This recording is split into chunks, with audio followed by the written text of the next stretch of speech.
Today we're going to learn about the American president, Thomas Jefferson.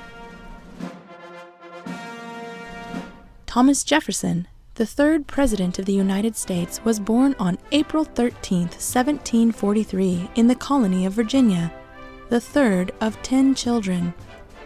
His parents, Peter and Jane Randolph Jefferson, were wealthy landowners and members of well-known Virginia families.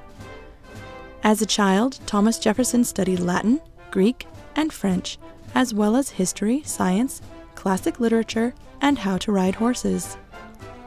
When he was 14 years old, his father died, and the estate was divided between Thomas and his brother Randolph. When he was 16 years old, Thomas Jefferson entered the College of William and Mary in Williamsburg, Virginia. There, he studied mathematics, philosophy, and practiced the violin. He graduated in 1762 and began working as a law clerk, and soon afterward he obtained his law license, beginning to practice as a lawyer in 1767. Thomas Jefferson also served as a delegate in the Virginia House of Burgesses beginning in 1769. In 1768, Jefferson began constructing his home, which he called Monticello. He worked for the rest of his life to make Monticello beautiful. In 1772, Thomas Jefferson married Martha Wales Skelton, a 23-year-old widow. Jefferson and his wife loved each other very much, and together they would have 6 children, although only 2 would survive to adulthood. Martha died in 1782 at the age of 33, leaving Thomas Jefferson grief-stricken. He would never remarry. In 1775, Jefferson was sent as one of the youngest delegates to the Second Continental Congress. The Revolutionary War had just begun, and the Congress decided that a formal declaration of independence from Britain was needed. Along with Benjamin Franklin, John Adams, Robert Livingston, and Roger Sherman, Thomas Jefferson began writing the Declaration of Independence. Although some changes were made by other members of the committee and later by Congress, Jefferson wrote most of it. The Congress ratified the Declaration of Independence on July 4th, 1776, and it is now one of the most treasured documents in American history. Thomas Jefferson served as a colonel in the Revolutionary War and later spent 3 years in the Virginia House of Delegates before spending 2 years as governor of Virginia. He was an ambassador to France and the first United States Secretary of State. He was also the second U.S. Vice President, serving under President John Adams. On March 4, 1801, Thomas Jefferson became the third President of the United States. He served for 2 terms, lowering taxes and reducing the national debt. In 1803, Jefferson bought a huge tract of territory from Napoleon, who needed money for the wars he was fighting in Europe.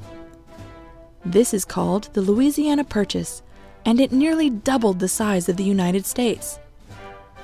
Jefferson knew that people would want to move west and settle the new territory, and he wanted to explore the uncharted land. He sent Meriwether Lewis and William Clark on an expedition to see what lay westward. The Lewis and Clark expedition lasted more than 2 years and resulted in a great deal of information about the new frontier. After Thomas Jefferson retired from the presidency in 1809, he founded the University of Virginia and spent his days in his home and gardens at Monticello. Thomas Jefferson loved to read. He read everything from classic literature to political works and collected thousands of books in his lifetime. At one point, his personal library contained more than 6,500 books, but after the British burned the Library of Congress in 1814, he sold 6,000 of his books to the library to restart their collection. That didn't put a stop to his book collecting, however, for as he wrote to John Adams, "I cannot live without books." Thomas Jefferson died on July 4, 1826, at the age of 83. It was the 50th anniversary of the Declaration of Independence. He was buried at Monticello, and his tombstone bears the words he wrote himself. Here was buried Thomas Jefferson, author of the Declaration of American Independence, of the Statute of Virginia for Religious Freedom, and father of the University of Virginia. Today, Thomas Jefferson is remembered as one of the greatest presidents in the history of the United States for his defense of human liberty and his role in shaping the early history of his country. Thomas Jefferson can be found on the nickel and the $2 bill, as well as on Mount Rushmore alongside George Washington, Theodore Roosevelt, and Abraham Lincoln, and is remembered in the Jefferson Memorial in Washington, D.C. The memorial is engraved with quotes from his writings, including the following line: "I have sworn upon the altar of God eternal hostility against every form of tyranny over the mind of man." I hope you enjoyed learning about Thomas Jefferson today. Goodbye till next time.